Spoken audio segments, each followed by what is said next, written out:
Here, you're ready for your dose of reality.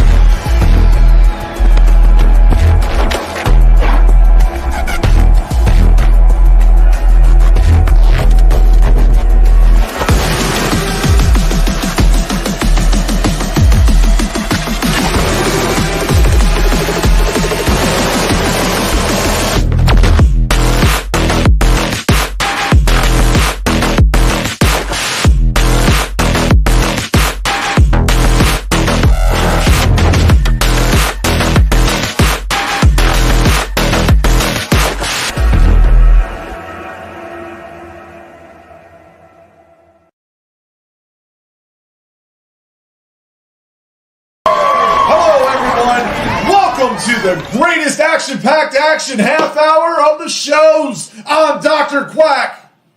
It's uncensored, it's unedited, it's unawesome, it's god-awful. I don't know what I did to you, but I apologize. And I'm the important one, Mr. Mayhem. Good God. Why did you choose this? God-awful. It's uncensored. By the way, that's the tagline of this thing. Bobby Heenan said it like 40 times. It's uncensored! Tony Schiavone said it like another 45 times, and they got mad at each other when they said it. Oh my God. It was priceless, yeah. WCW, the year 1995. Where all the great wrestling is. Every show in professional wrestling history comes from 1995, right? Oh, yeah. I was given a challenge by Dr. Quack to look at the entire year of 1995. I could not find one show that had more than 2 matches that were worth watching of the entire year. So we're going to dive right into this one. This took place on March 19th, 1995. Yeah, what we mean by diving in is holding our nose. We definitely are. Tupelo, Mississippi in the Tupelo Coliseum. Attendance 5,782. Yeah, and this one really felt like they were trying to kill off the town. That's how bad this show was. And as we mentioned, unsanctioned, unauthorized, unbelievable. Which one of those 3 do you believe? I believe unentertaining. On commentary, we had Tony Schiavone and Bobby the Brain Heenan. Yeah, and then we had Mike Tenay doing his backstage stuff, but that poor guy got his ass whooped the whole night. Yes, and you can really see the tension between Tony Schiavone and Mike Tenay. My suggestion, watch this podcast. Do not watch that show. That's my warning. No. Ring announcers, of course, the great Gary Michael Capetta and Michael Buffer. Referees, Randy Anderson and Nick Patrick. Shockingly, they only had 2 on this show. Unlike their normal times where they have 7 referees for 6 matches, we get 2 referees for 7 matches. Good call there, WCW. See, there's one. There's one. I found one. Yeah, we're in for a hell of a show here. The opening match, the Blacktop Bully taking on Dustin Rhodes. Yeah, this match is made fun of in the annals of, to quote R.D. Reynolds, Wrestle Crapdom. This match was obviously filmed in advance. They spent a lot of money on this. They had a helicopter following them around. They had to spend a lot of money on the permits to get this semi-truck driving around. It went from daylight to night back to daylight. So the editors didn't do a very good job. They kept complaining about the microwave interference. It was the people smoking the Hot Pockets instead of watching this match. Ugh. And the bad thing is this is one of the higher rated matches on the show. But the match was not good. A lot of bad action. They were stumbling all over the place. You would see them crawl up there and then they'd hang on the side of the chicken wire truck for a while, trying to build this stuff up. They kept putting over how it's the first, and thank God it's the last. The Blacktop Bully won in his trademark match, 1.25 stars, yawn. I can't even really comment too much. I mean, I love the great camera angles you got from the chopper there being 10 miles away. You know, that was great. And they milked it. I'll give it that. They knew how to milk this match. At least they didn't try to go instantly for the bell in like 3 minutes. But it was horrible. It was a one-of-a-kind match because it only happened one time and should never happen again. Yep. I'm actually going higher. I'm going 1.5 stars. And what we mean by microwave interference is 2 to 3 times the camera on the helicopter lost signal. And Tony Schiavone, the second or third time, Bonnie said, yeah, we've got a lot of microwave interference going on. Yeah, I mean, this was Dustin Rhodes, you know, the natural, not Gold Dust, not where he later became and looked decent in the ring and everything. This was Dustin Reynolds over there, Dustin Rhodes, and Blacktop Bully, of course, with all his various gimmicks. Yeah, I'd rather him Repo Man his way out of this thing and steal this so we never had to watch it. Moving along, it's uncensored. Unbelievable. Being with Colonel Robert Parker taking on Hacksaw Jim Duggan in a martial arts match with Sonny Ono being the referee. Yeah, they put over Kazuo Sonny Ono, was a bantamweight martial arts champion, which is true, he really was. So they brought him in here to referee it. He took this thing, either he took it way too seriously or Duggan didn't take this thing seriously enough. It took 9 minutes to get the match started. There's no rules. Duggan couldn't follow instructions, and that made Sonny Ono upset. And then we get nothing but thrust kicks, thrust shots to the throat, and Duggan chanting USA. I would have rather just Ming bit his face off. 1 star. I got to give it to Sonny Ono, though. He did a great job actually refereeing this match and selling it and making it look legit, even though the competitors didn't really do so well. But at least Sonny Ono did it good. So I'll give it 1 star to Sonny Ono, and I'm giving a half star each to Hacksaw and Ming on this to make 2 stars. I can't do that. I went 1 star. I'll bump up 1 1/4 because at least Colonel Robert Parker took it serious. Yes, he did his job. Moving along here, Johnny B. Bad with Rock Finnegan taking on Arn Anderson with Colonel Robert Parker in a boxing match. It's uncensored! Well, it was a boxer versus wrestler match, and there's been a few of these throughout the years. The most famous one, Antonio Inoki against Muhammad Ali. This wasn't that. There's no rules. This wasn't the Muhammad Ali versus Gorilla Monsoon. It wasn't that. We got 3 rounds of great action where partway through the match, Arn Anderson said, screw these rules, and started beating up Johnny B. Bad during the break. And the referee didn't even stop it, he just let it keep happening. And then when the 1-minute bell to signify the next round started, they just kept going with the action. It was, I hate to say this, I'm going 1 1/4 stars. The crowd popped for the ending. The Tutti Frutti left hand that where the Buckethead. Yeah, they cut off the left hand glove and he popped Arn Anderson with the bucket on his head and knocked him out and then covered him for a 3 count. God, it was awful, but the crowd for some reason was happy with the ending. 1 1/4. I mean, Johnny B. Bad, this was no secret here to the world. Johnny B. Bad only knew how to be Johnny B. Bad. He could not be Mark Merrow. Believe me, that was a totally different gimmick that did not work. He couldn't work well as a heel. He had to come out looking like Little Richard with the hair and shooting his gun everywhere.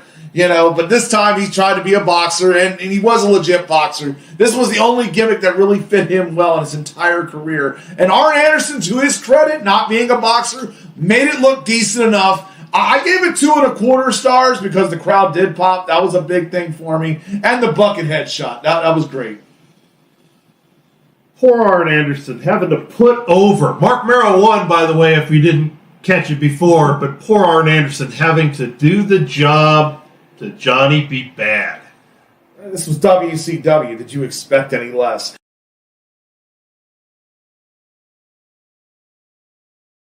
But now I'm going to move on to my 2-finger salutes, because this match here was one of the worst matches on the card. Not only that, it was one of the worst matches of Macho Man Randy Savage's career as he took on Avalanche. And the thing was, it's not because Macho Man couldn't work and he couldn't be a great worker. It was because he was on Coke level 12. He was gone. He was out of the ring. Even Avalanche was looking at him. Earthquake, John Tenta, the Shark, whatever you want to call him.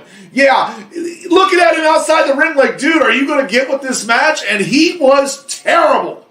Yeah, I'm going to give you a more quantifiable reason of how bad this match was. Bobby Heenan made a fart joke. Yes, and that was the highlight of this match. When Bobby Heenan has to go to the fart joke to try and make people watch this match, there's a problem.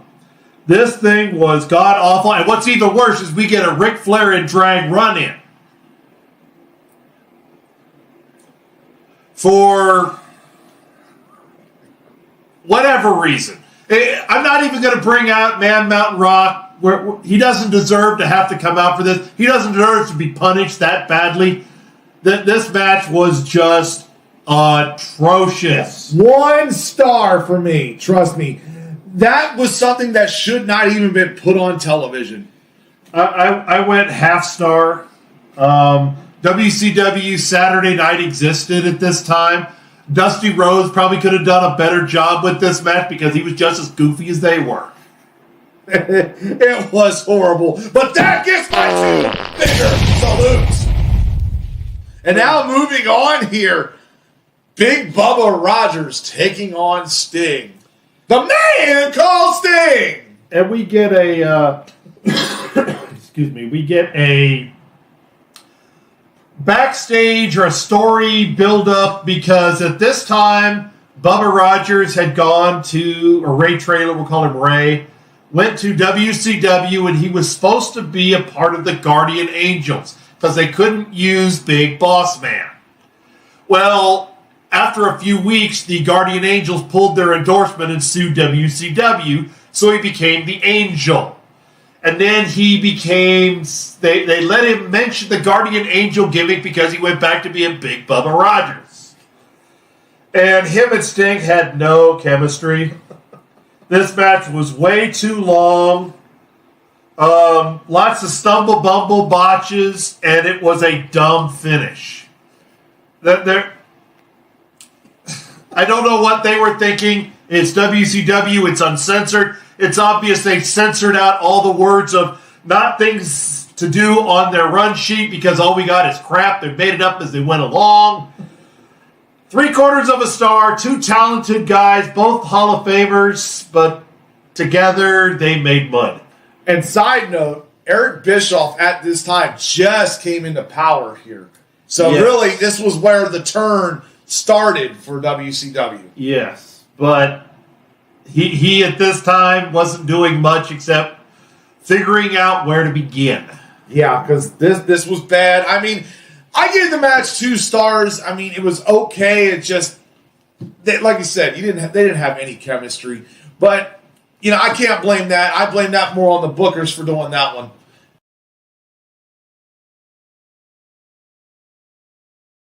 That's where I look at. But now I'm going to move into my Quack Attack! Because we have a great match here. Actually, the match of the night, in my opinion. The Nasty Boys taking on Harlem Heat with Sister Sherry in a Falls Count Anywhere match. Well, technically, it's a Texas Tornado match, which, by the way, a Texas Tornado tag match is all 4 guys are in at the same time. There is no such thing as a tag. And it's uncensored. In this case, they added Falls Count Anywhere.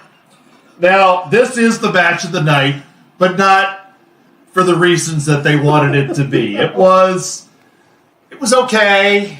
The Nasty Boys did okay. Harlem Heat did okay. But they went to the concession area, which consisted of funnel cakes, cotton candy, popcorn, and slushies. Slip in and a slide in. Exactly. on a polished concrete floor. Basically, they couldn't leave that area because they kept falling down, to include Sister Sherry, who kept falling down. Now, The problem with this match is Jerry Sags hits a power slam on, I think, Booker T.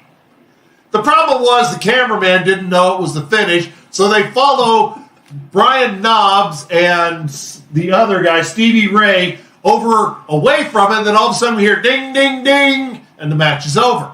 Now, luckily they had a second camera, but they didn't catch that until after the replay. I get it. I'm pretty choked up on it too, because it was bad. So 1 3/4 stars because this was hilariously funny, the match of the night, because they couldn't leave the polished concrete. I mean, I give it 3 stars. I thought it was actually a very entertaining match. I mean, I enjoyed laughing, watching people slide and fall and everything, because it was hilarious on that.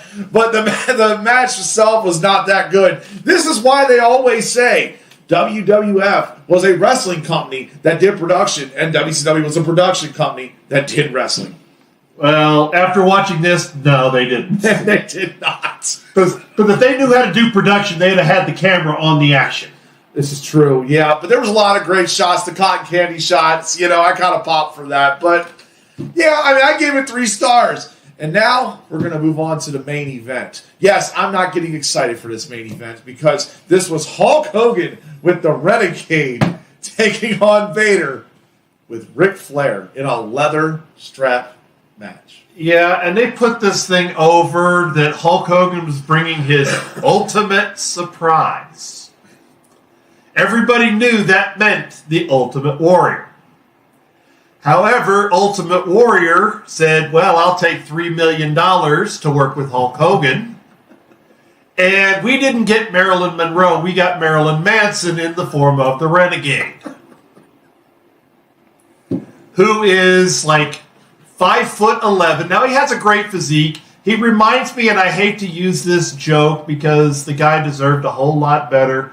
Chris Von Erich, he reminds me of Chris Von Erich. Short, little pudgy, had decent arms, and wanted to be a wrestler so bad. He just couldn't cut it. I'm sorry, this is choking me up. It's just god-awful. The stench of this show is making me gag.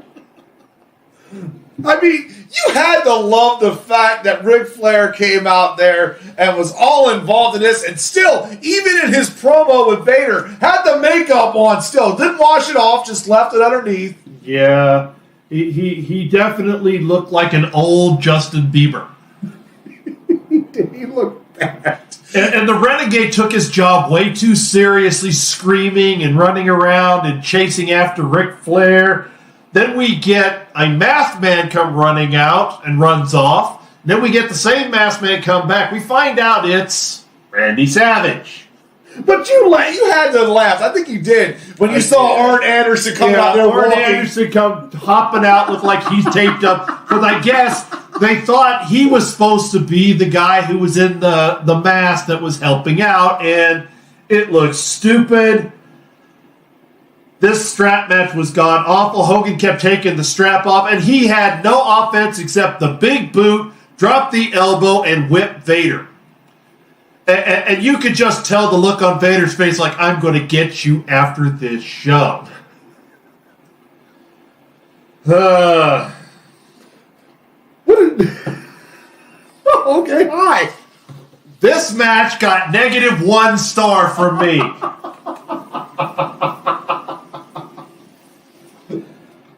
Hulk Hogan is well known throughout the annals of wrestling history, and I meant the word annals because he's an ass.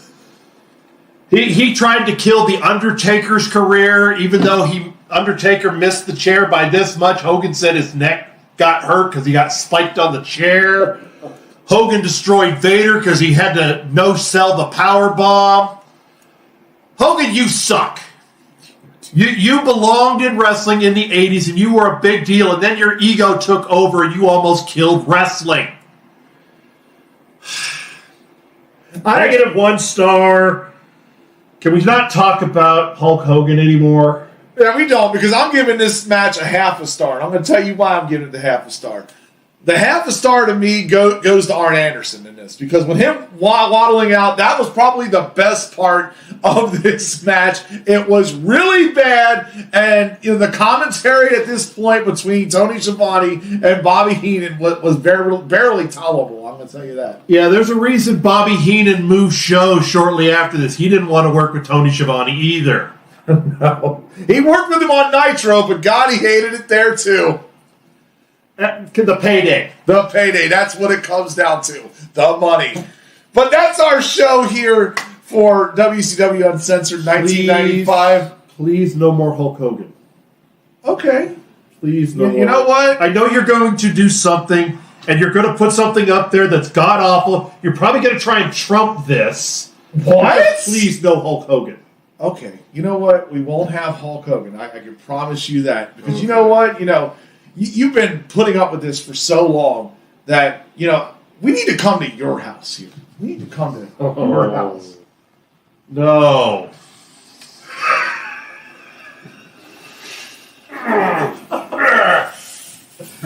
The road to 95 continues, folks. I'm Dr. Quack. Zoloft is obviously not working, folks. Can you tell me something that is better and works better than Zoloft? Leave it in the comments. See you then.